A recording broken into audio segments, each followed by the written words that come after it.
Alright, buddy. I know things have been getting kind of bad for you, but we need to get you ready, get you hyped up, and get you back in that ring ready to fight. And I know just the thing. Denny's red, white, and blue pancakes?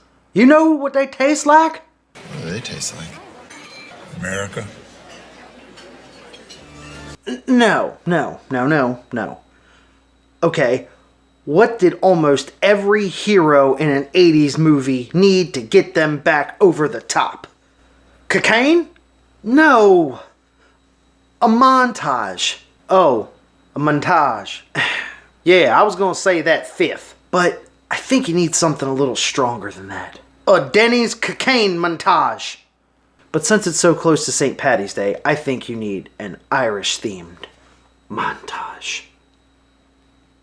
Oh, so no cocaine.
This may take a while.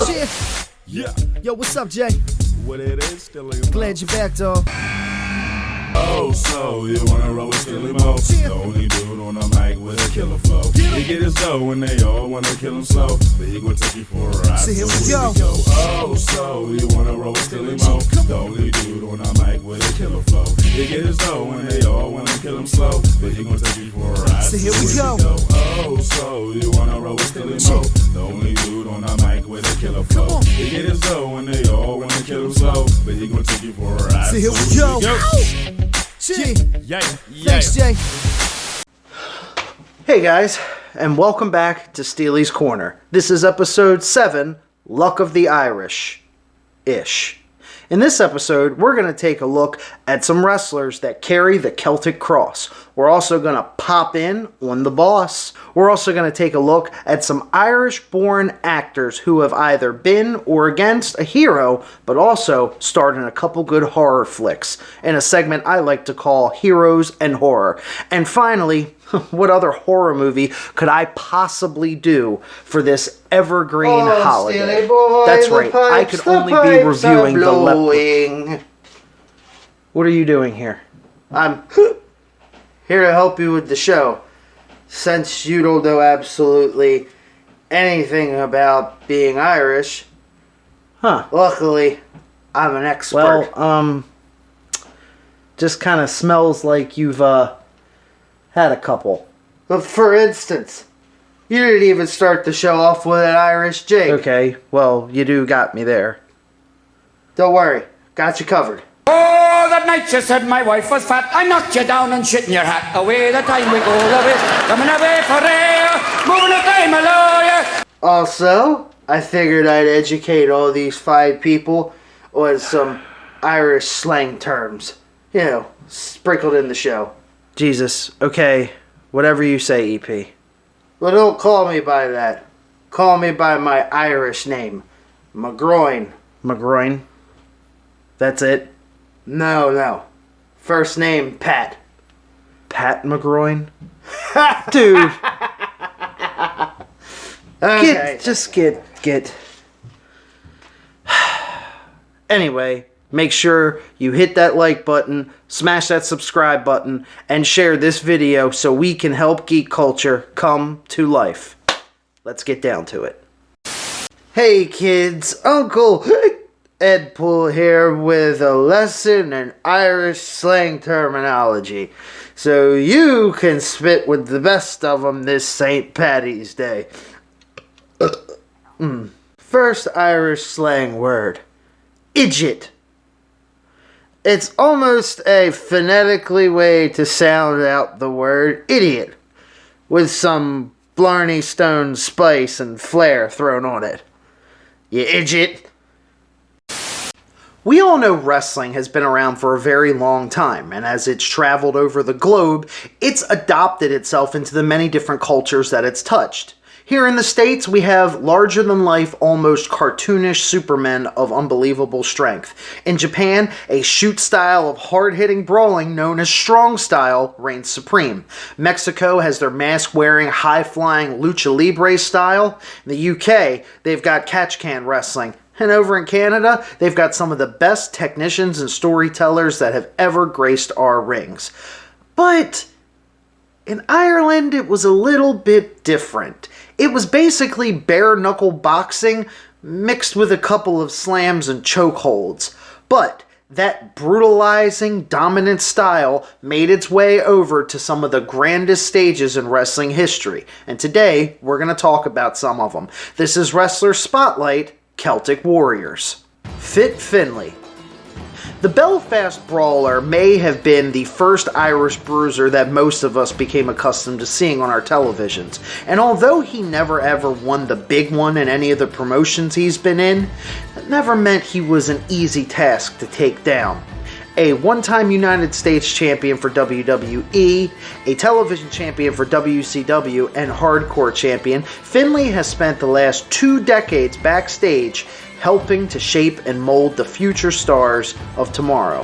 When he was in the ring, he was always a safe hand and a bona fide brawler. We love you, Fit. Sheamus. Probably the most decorated Irishman on this list. Sheamus is a former 4-time WWE champion, 2-time United States champion, 5-time tag team champion, Royal Rumble winner, Money in the Bank winner, and the prestigious King of the Ring. Shamo bro kicked his way right into the main event scene in very quick fashion. But nowadays, they seem to hold him in almost like a utility role, or a rite of passage for people coming up the card, or people needing some sharpening, because you know that his motto of shut up and fight always seems to get the job done, and the only way for him to take care of business. Fella. Becky Lynch. This woman needs absolutely no introduction whatsoever. Becky has transcended stereotypes and barriers that have been completely just broken. She quickly became known as the Man, and with that, the toughest and baddest woman on the roster. And I don't just mean the women's roster. I mean the entire roster. She was the baddest wrestler on the planet for quite a long time, and her accomplishments are nothing to sneeze at. She lost a match trying to regain her SmackDown Women's title a few Royal Rumbles ago, then went and entered herself in the Rumble, won the damn thing, and then went on to make history with Ronda Rousey and Charlotte at a triple threat match at WrestleMania. But it was the first ever female main event at WrestleMania. She is a Royal Rumble winner, as I have stated, and a 4-time women's champion. But the prestigious honor of that is that night at WrestleMania, she won both the women's, SmackDown, and Raw belts, calling her Becky Two Belts. That really proved she was indeed the last kicker. Finn Balor. Born Fergal Devitt. Fergal. This wrestling genius traveled the world cultivating every kind of style that he could possibly get his hands on. From Canada to Mexico to Japan to here in the States, he created a hybrid style that is tough to match. Take it a step further and factor in his Demon King persona, an alter ego that he can used to create some extra power and buzz for himself, and you pretty much know that you're not going to win. He is a 3-time IWGP Junior Heavyweight Champion, a pantheon of tag team championships, a 1-time Intercontinental Champion, and remember, was the very first Universal Champion. The Demon King has never ever been beaten. Fergal's lost a couple. Fergal. Now, for the last entry, I need to give it a little bit more, because this guy is, yes, a very polarizing figure, but surprise be told, a lot of people don't think of him as an Irish-born wrestling. I better give him a little bit more props if I ever want to stand a chance in hell. Irish slang word 2, lass. Intended to describe a young or promiscuous woman. Is actually the word that inspired the name of the dog Lassie. I think.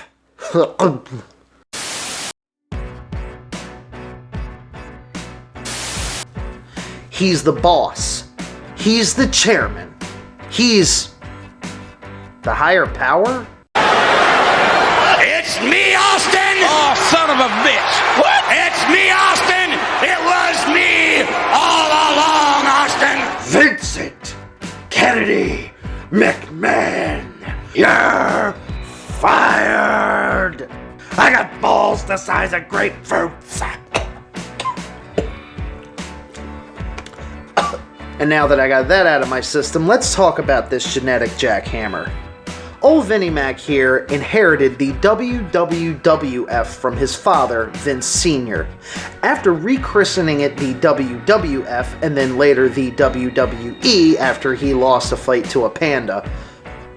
Look it up, it's a long story.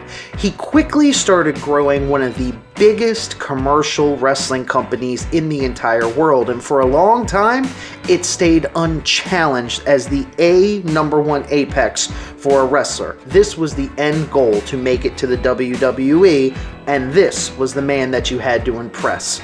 Now, for his shortcomings, yes, there were many. Let's list them. The XFL, the BWF, ICO Pro, dietary supplements, WWF New York restaurant, the WWE network being able to stand on its own footing without having to make a deal with the Peacock network. But for all of those faults that he's had some very awesome and major accomplishments that we have to thank this little guy for. Well, he's not little, the guy's freaking huge. He invented WrestleMania. He is a former WWE champion and a former ECW champion. But then he also beat his son up on national television, cheated on his wife on national television, almost had his daughter be part of a human sacrifice. But he also, on the other side of it, gave us some of the greatest wrestlers that we have ever been able to witness. Stone Cold Steve Austin, The Rock, The Undertaker, Mankind, Shawn Michaels. The list goes on and on. Oh, and of course, he was the one that gave a balding 30-year-old Terry Bollea his big shot. You might remember him. Brother. But like I said, for all his faults, he's a great person deep down. And even though up until a few years ago he did not know what a burrito was, I'm not kidding. I don't think he still fully understands what it is. He has been responsible for entertaining us for years to come.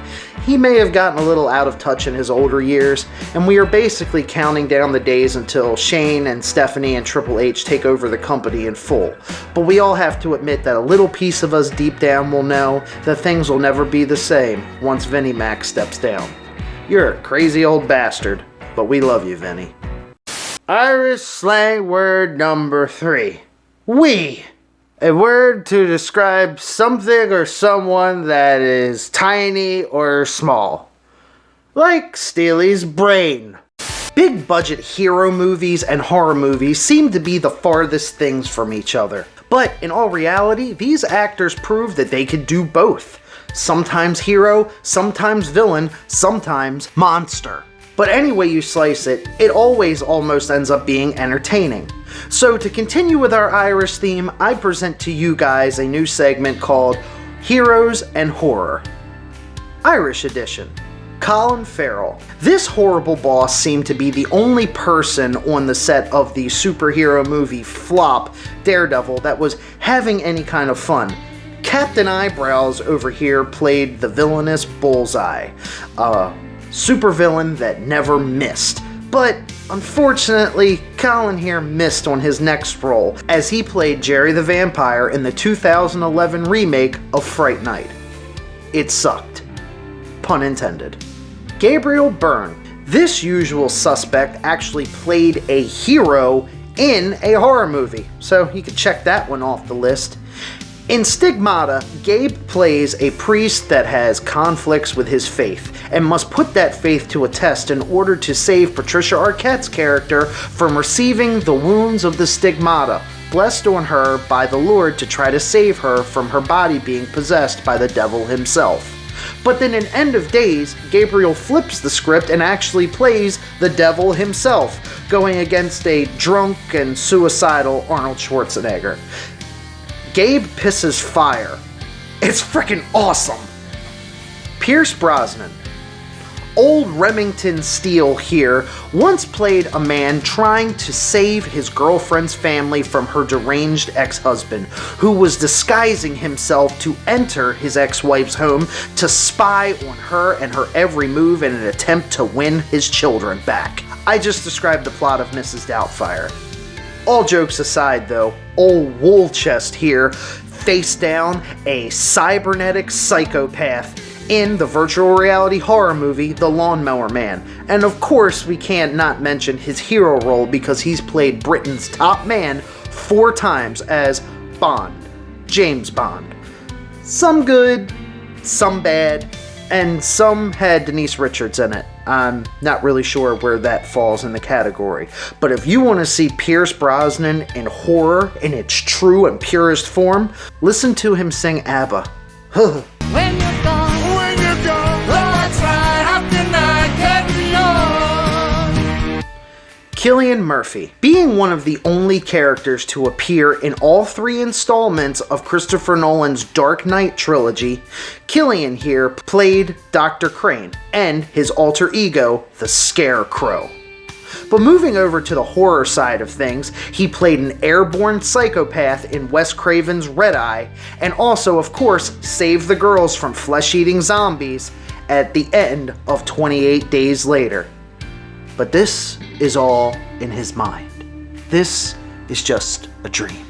This is Inception.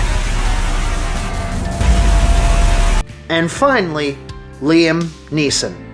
This Academy Award nominated man with a particular set of skills has literally done it all. He chased kidnappers to get his daughter back over 3 different films. He freaking fought a wolf with broken glass miniature liquor bottles duct taped to his hand. He faced down Batman and actually trained him as the villainous Ra's al Ghul. He saw poltergeists come to life in The Haunting and met the business end of a double-sided lightsaber as Jedi Master Qui-Gon Jinn in Star Wars: A Phantom Menace. But the reason why I saved him for last is because he has a particular and very, very narrow genre of movies that he fits into. That's right, I could only be talking about the movie Darkman. Part Batman, part Phantom of the Opera, with a sprinkle of A Nightmare on Elm Street on top. It is a superhero horror movie. He plays a doctor who gets horribly disfigured and burned in an explosion. From that, he suffers nerve damage that puts no limits to his strength and is also impervious to pain.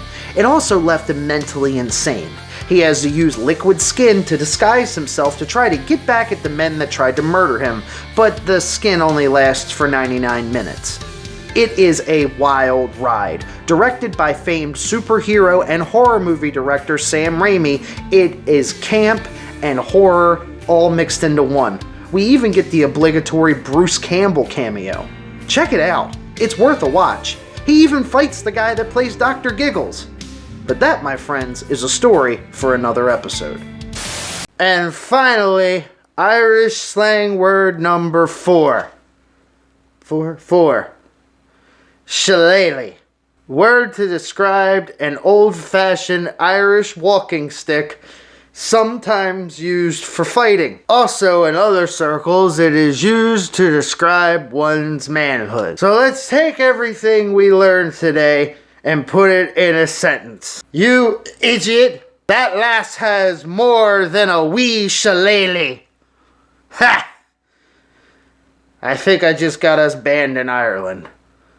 Well, what they do.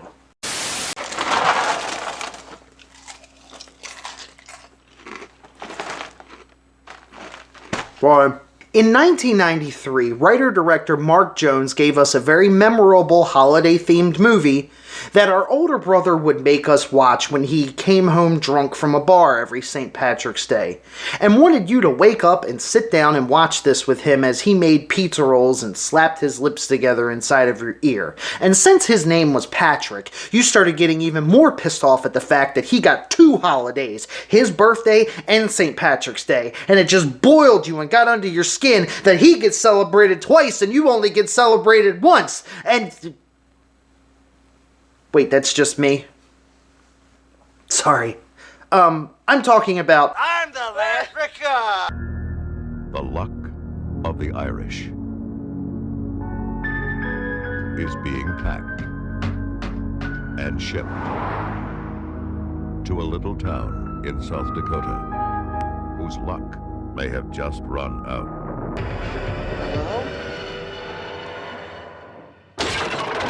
Leprechaun. It's out. It's out of the crate.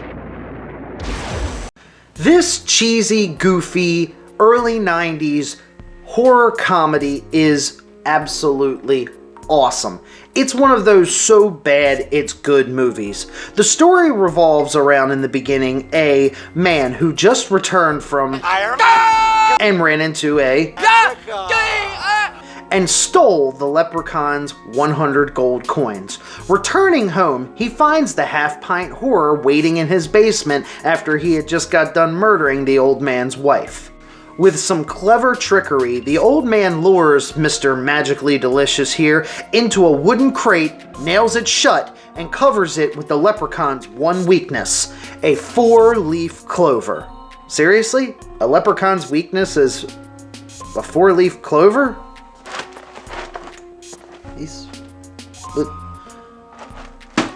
That doesn't make any sense. That's like Freddy Krueger being afraid of Ambien, or the Mummy being terrified of frickin' Band-Aids.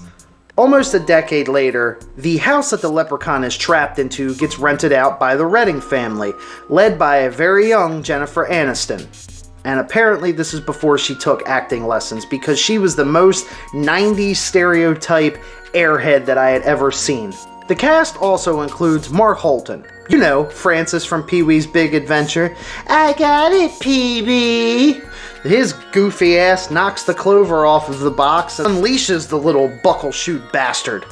Portrayed by Warwick Davis, famed for his role as pint-sized mini magician Willow and Wicket the Ewok in Star Wars Episode 6, Return of the Jedi.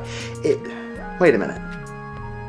Warwick, Willow, and Wicket. They all start with a W. I'm surprised this movie wasn't called The Leprechaun. All jokes aside, he's the absolute best part of the movie. His personality and his one-liners have entered themselves into the pantheon of horror movie legend. So, as the rampage ensues by our little evergreen terrorists, he hunts Jen and the gang down as they attempt to try to put him back inside of the box. What's in the box? A leprechaun, Brad. A leprechaun. This installment of the Leprechaun series only has one real memorable kill, the pogo stick scene. It's pretty awesome, but the rest of the kills in the movie are pretty much neck snaps and face rips. It seems old Lep there didn't really hit his stride for the creative murder until a little bit later in the series, and he had plenty of time. There's 7 freaking sequels to this. And yeah, I know over time I'm probably going to touch on each one of them. That at least gives me 7 more St. Patrick's Days worth of material. You're welcome. Let's see, he goes to Cali, he goes to Vegas, he goes to space, he goes to the hood, twice. He goes back to and then finally returns right back to this old abandoned farmhouse that the original movie was set in. With what I consider to be pretty damn low for a movie that was just trying to have fun, a Rotten Tomatoes score of 21%. I would at least give it 40, maybe 50. You can catch the Lucky Charm Murderer on Sci-Fi on St. Patrick's Day, and all 8, yes, all 8 Leprechaun movies are available right now, streaming on the Peacock Network. Oh, and as far as my patented 5 out of 5 movie ranking score, I give Leprechaun 3.5 little kids dropping the F-bomb as they slingshot a 4-leaf clover into the leprechaun's mouth.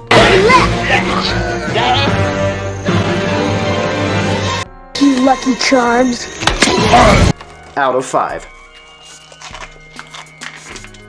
Ooh, a horseshoe. Well guys, that about does it for this week's episode of Steely's Corner. I hope you enjoyed it, and we'll be back again next week. Make sure you like, share, and subscribe. What? Hey man, you know what? I've been thinking. When they come for me, I'll be sitting at my desk with a gun in my hand wearing a bulletproof vest. No. I'm not doing it. Not this year. It's not happening. Oh, come on, man. It's St. Patrick's Day. No, guys, I'm not doing it. Fine. Just this one time. Because it's St. Patrick's Day. But we all have to do it together. Yeah. Come on, guys. We'll all do it together. Well, of course we'll all do it together. I'm in. Let's do it. Oh. When they come for me, I'll be sitting at my desk with a gun in my hand, wearing a bulletproof vest, singing my, how the time goes fly when you know you're gonna die by the end of the night. When they come for me, I'll be sitting at my desk with a gun in my hand, wearing a bulletproof vest, singing my, how the time goes fly when you know you're gonna die by the end of the night. Come on, Eileen. Oh, I swear I can't be at this moment. Really, Terry? Sorry. Really? Wrong song? I'll be sitting at my desk with a gun in my hand, wearing a bulletproof vest. My, how the time goes fly when you know you're gonna die by the end of the night. I said,